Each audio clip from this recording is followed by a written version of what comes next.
दोस्तों, आपका स्वागत है नवीन जी के ट्रिक चैनल पर। आज हम पढ़ेंगे राव जोधा के बारे में। पिछले वीडियो में हमने देखा था रणमल की हत्या भारमल ने 1438 ईस्वी में कुंभा के कहने पर की थी। उस समय राव जोधा बीकानेर के कोहनी गांव में चला जाता है। आज राव जोधा के बारे में पढ़ेंगे। राव जोधा का कार्यकाल चलता है 1438 से 1489 तक चलता है। ठीक है। राव जोधा को मारवाड़ में राठौड़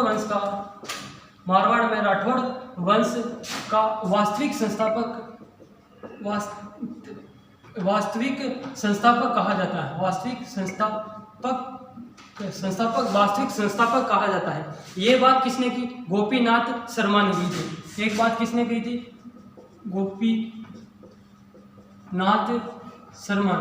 गोपीनाथ शर्मा ने ये बात कही थी। ठीक है। वास्तविक संस्थापक कौन है? राव जोधा है। इसके बाद डॉक्टर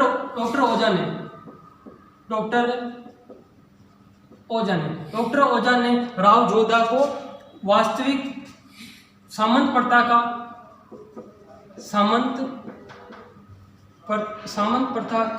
वास्तविक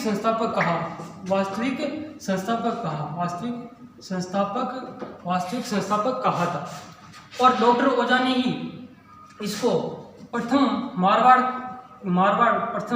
का प्रथम पराक्रमिक राजा कहा था। पराक्रमिक राजा कहा था। राव जोधा ने, अब आगे बढ़ेंगे। राव जोधा ने हड़बू जी से आशीर्वाद लिया था। हड़बू जी से आशीर्वाद स्वरूप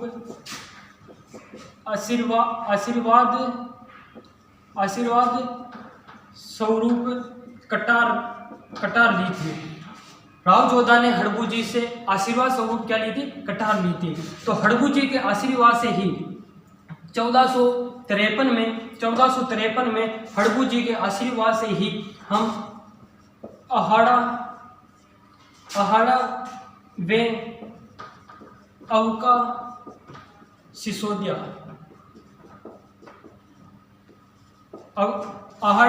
सिसोदिया को हराकर राव जोधा ने मंडोर पर अधिकार कर लिया था। मंडोर पर अधिकार कर लिया था। राव जोधा जो है, इनकी बुआ हंसाबाई का जो संदेशवाहक था, राव जोधा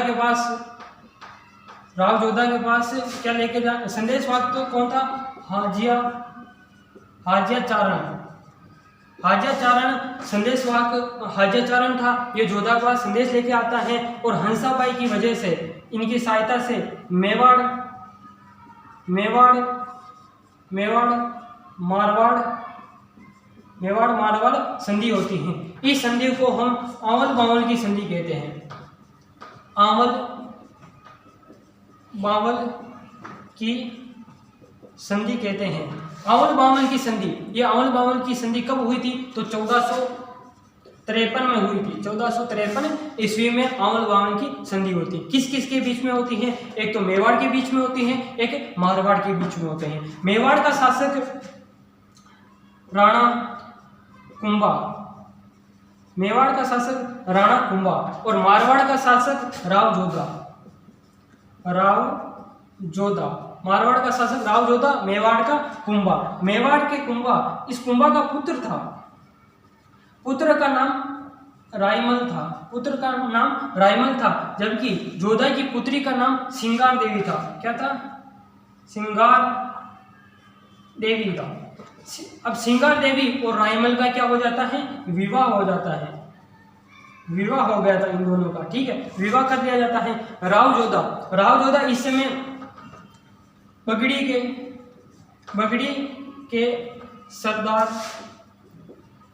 के सरदार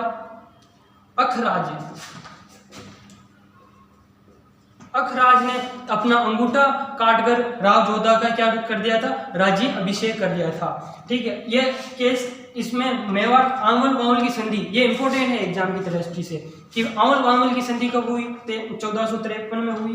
आंवल बावल की संधि किसके मध्य हुई? मेवाड़ और मारवाड़ के मध्य हुई। आंवल बावल की संधि जो है मारवाड़ और मेवाड़ के बीच में हुई। मारवाड़ का राव जोधा, मेवाड़ का राव राणा कुंभा। इसका पुत्र रायमल और जोधा की पुत्री सिंगार देवी का आपस में विवाह हो जाता है। इस समय बगड़ी का सरदार अखराज ने जोधा का अपना अंगूठा काटकर अखराज ने जोधा का राज तिलक कर लिया था। ठीक है, अब आगे जोधा ने जोधपुर की स्थापना की थी।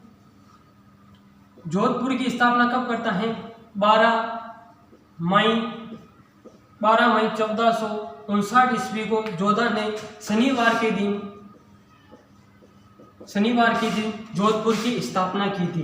ठीक है, अब जोधपुर में इसने मेहरानगढ़ दुर्ग बनाया और मेहरानगढ़ दुर्ग की नींव किसने रखी थी? नींव करणी माता ने इसकी नींव रखी थी मेहरानगढ़ दुर्ग की। मेहरानगढ़ दुर्ग, अब जोधपुर को क्या कहते हैं? हम नीला शहर कहते हैं। इसे सन सिटी के नाम से जाना जाता है, इसे सूर्य नगरी के नाम से जाना जाता है। जोधपुर को ही मारवाड़ का प्रवेश द्वार कहते हैं। जोधपुर को विरासत का शहर कहा जाता है। ठीक है, ये सब बातें जोधपुर में हम देखने को मिलती है। इसके बाद राव जोधा के कितने पुत्र थे? राव जोधा की मृत्यु 1489 में इसकी मृत्यु हो जाती है। ठीक है, अब राव जोधा की मृत्यु होती है तो राव जोधा के कितने पुत्र थे? 5। हमने पहले वीडियो में पढ़ा था, उसमें बताया था मैंने कि राव जोधा के 5 पुत्र थे, जिसमें से 2 का इतिहास में कोई उल्लेख नहीं मिलता है, जिसमें 3 हैं। एक तो राव बिक्का, एक सुजा और एक राव सातल। ठीक है, बिक्का को जोधा ने धुरोणापुर की जागीर देती थी। राव जोधा ने बिक्का को धुरोणापुर की जागीर देती थी। सुजा और राव सातल को क्या करता है? ये उत्तराधिकारी बना देता है।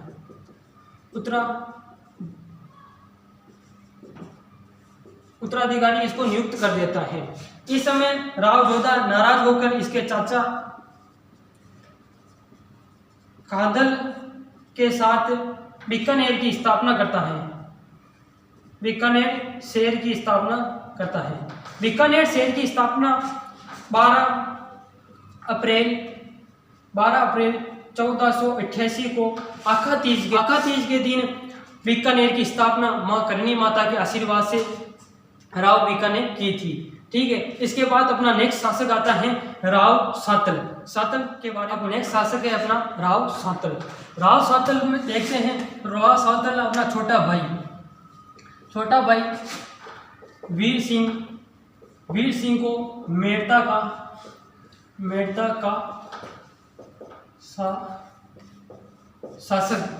शासक बना देता है। वीर सिंह को मेड़ता का शासक बना देता है।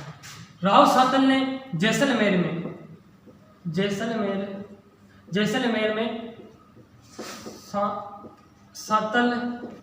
सातलमेर कस्बा बसाया था राव सातल ने। ठीक है, राव सातल के समय अजमेर का मलुक खा का सेनापति, अजमेर के मलुक खा का सेनापति गुडल खा। अजमेर सेनापति कौन था? सेनापति गुडल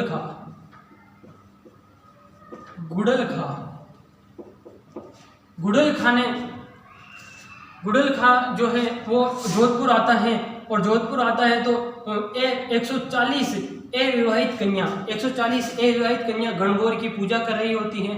उस समय गुडल खा उनको अपहरण कर लेता है। तो गुडल खा के और राव सातल के बीच में एक युद्ध होता है। किस के बीच में? गुडल खा वर्सेस सातल, इनके बीच में युद्ध हुआ था। 1492 को युद्ध हुआ था, 92 ईस्वी में युद्ध हुआ था। और ये युद्ध कोसणा का युद्ध, कोसणा का युद्ध, कौन सा युद्ध हुआ था? कोसणा का युद्ध हुआ था। इसमें सातल जो है, राव सातल वीर गति को प्राप्त हो गया, वीर गति को प्राप्त हो गया था और गुडल का मारा गया।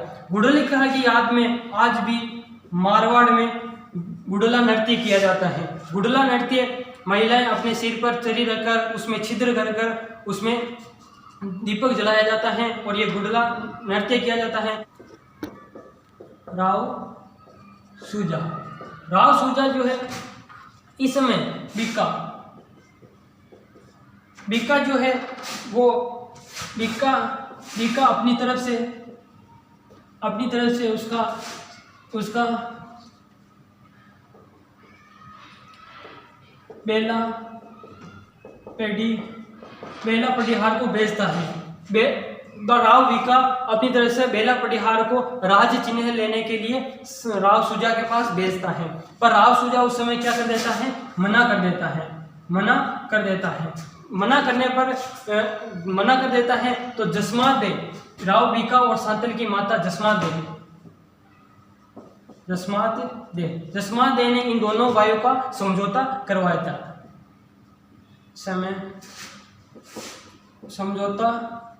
समझौता करवाया था। नेक्स्ट शासक आता है अपना राव गंगा। नेक्स्ट शासक कौन सा है? राव गंगा में देखना है। राव गंगा ने जब खानवा का युद्ध हुआ, खानवा का युद्ध कब हुआ था? खानवा का युद्ध 17 मार्च 1527 को खानवा का युद्ध होता है। उस समय राव गंगा ने खानवा के युद्ध में मालदेव के नेतृत्व में 4000 सैनिक राव सांगा की सहायता के लिए भेजे थे। ठीक है, इस समय राणा गंगा ने